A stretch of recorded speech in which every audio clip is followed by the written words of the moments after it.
Welcome, friends. Welcome back to the kitchen. Today we're going to do a pot roast. Weather's getting a little colder outside, and I love a really good pot roast in the fall. So I've got a heavy bottom pot here. I'm just going to bring this up to temperature, and I'm going to heat up some bacon grease so that we can brown off the beef in it.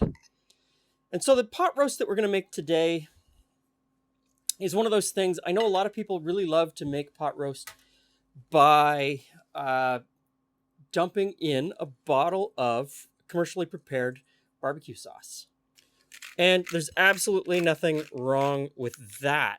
And so I thought today, instead of just dumping in a bottle of barbecue sauce, let's build a barbecue sauce in the pot. And that way we can control the sweetness a little bit, manipulate the flavor a little bit. I find commercial barbecue sauces to be too sweet. I like to make my own. And so today this is based on a recipe that we have elsewhere on the channel for a maple chipotle. So the first thing I'm going to do is brown this beef on all sides. And I'm going to be a heretic, and I'm going to tell you that this step in a long, slow braise is great, but it's not absolutely necessary. And I know I'm going to get taken to task for that, for having said that down in the comments, but it's true.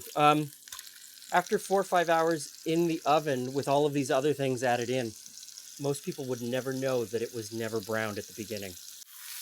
Okay, that's enough of that. I'm going to take that out and set it aside. Next in, I've got some onions just chopped up really fine, and we want to get those sauteed off until they're soft. Doesn't take too long.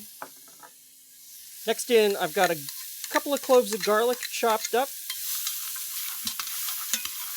Okay. Got a jalapeno pepper that is just sort of chopped into rounds. And then I have oregano, dry mustard powder, and 2 types of chili powder, Chipotle and ancho.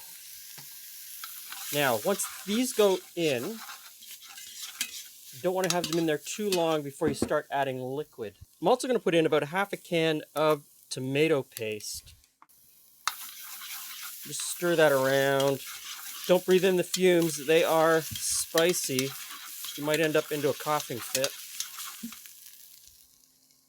Next in is some vinegar. A couple of glugs of vinegar. So at this point, in the bottom of this pot, you've got a quick take on a barbecue sauce. You've got all of the elements of a barbecue sauce. You've got some tomato, you've got some acid from the vinegar, you've got a good spicing base from the various other components. This is the beginning of a barbecue sauce. Next in, I'm going to add some wine. This isn't something that I put in the barbecue sauce, but it is something that will go really well in this. Because we're braising, we need a little bit more liquid than if we were making just a barbecue sauce. So in that goes. If you don't want to use wine, you don't have to. You could use beer. If you don't have red wine, you could definitely use white wine. I know a lot of people get stuck on this idea of red wine with red meat, white wine with white meat. In the case of this type of braise, the acid that a white wine would bring to this is absolutely amazing. And you would get everything that you need from the wine. Bring out all of the other flavors. But of course, if you don't want to use alcohol, you don't have to. You could just use all chicken stock or all beef stock if that makes you happy. This is where I add the maple syrup. And I'm not going to add too much maple syrup, just a touch. I want some sweetness, but I don't want it to be overpoweringly sweet. I just want it to be a little bit of a background note. So maybe a couple of tablespoons. And while I'm in here, I'll get the next couple of ingredients. And so this is some soy sauce. A little bit of soy sauce. You don't want too much, but it will bring sort of a salty flavor, and it also brings a whole lot of other flavors that elevate everything else, boost everything up. And I also want some Worcestershire sauce. And I'm going to use our homemade Worcestershire sauce because I think it really works well in stews. I've been loving this. It's a lot thicker than store-bought Worcestershire sauce. It is a cheat, essentially. But I, again, love the flavors that this brings to everything I put it in. So, a little bit of that in there. Okay, we'll give this a bit of a stir to bring it all together.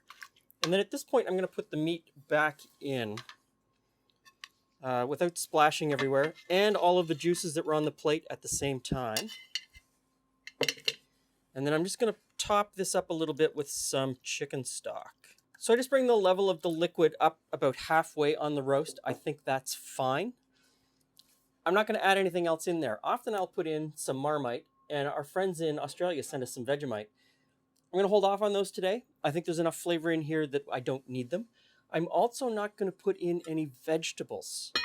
With this type of sauce, I find putting carrots and potatoes in, I don't like the flavor of the vegetables later, so I'm going to cook them separately.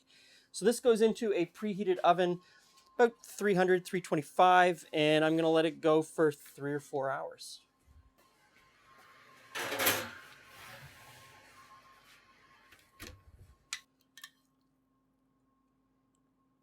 Now, that roast is done. Looks and smells fabulous. Now, I'm going to thicken the sauce. And there's a couple ways you can go about it. You can put it back on the stovetop, bring it up to a boil, and boil it, thicken it while you reduce it. I don't really have time for that today. So I'm going to use a shortcut by using this stuff here. This is called beurre mané.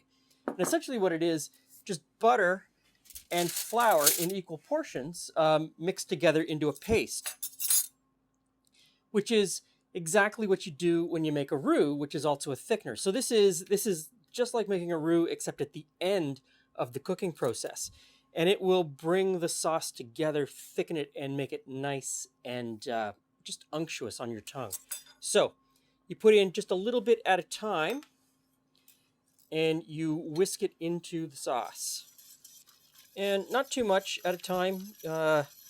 Mix it in, kind of assess how thick it's gotten. You want it to be pretty much just at the boiling point when you're doing this, because it thickens better that way. So just a little bit more, and a little bit more, and a little bit more. And this will thicken up nicely.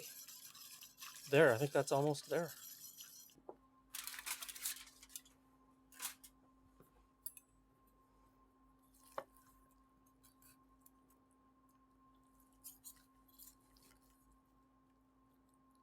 Okay, Jules. I have forks. This is the pot roast.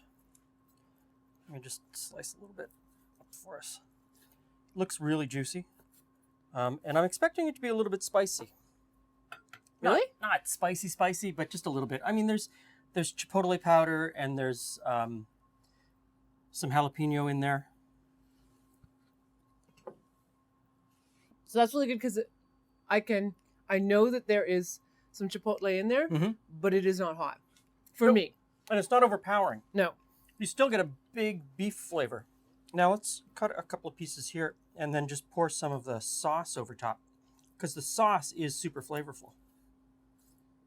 So cut a couple of small pieces and pour just a little bit of the sauce on top. Can you get just a little bit? There you go. That's pretty good. And here we go.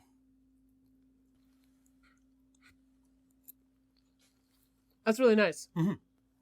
That'll go really well with like potatoes and Yeah. little bread, whatever you need, whatever you want gravy and those types of things to go with. So That's nice. it's a light barbecue sauce. It's not overpowering in any direction. It's not too sweet, like some barbecue sauces I find really sweet. It is just a really nice sauce. Now, it's interesting because you've referred to it as a barbecue sauce now twice, and I called it a gravy. Well, it's both. Out of habit, I said, it's in a boat. It comes with a roast. It must be a gravy. That was my assumption. Yes. But you're telling me it's not. It's so the braising sauce. I took one of our barbecue sauce recipes and essentially made that in the pot and added a lot of red wine as the braising liquid. So we've got this sort of hybrid between the between so the two. it is not really either. You'll have to come up with a new name. Don't know what to call it. Recommendations. You know where to write them. So this is a fantastic way to do a pot roast. Check out our video of the root vegetable or the carrot and shallot, whatever, side dish. And come on back for the pie.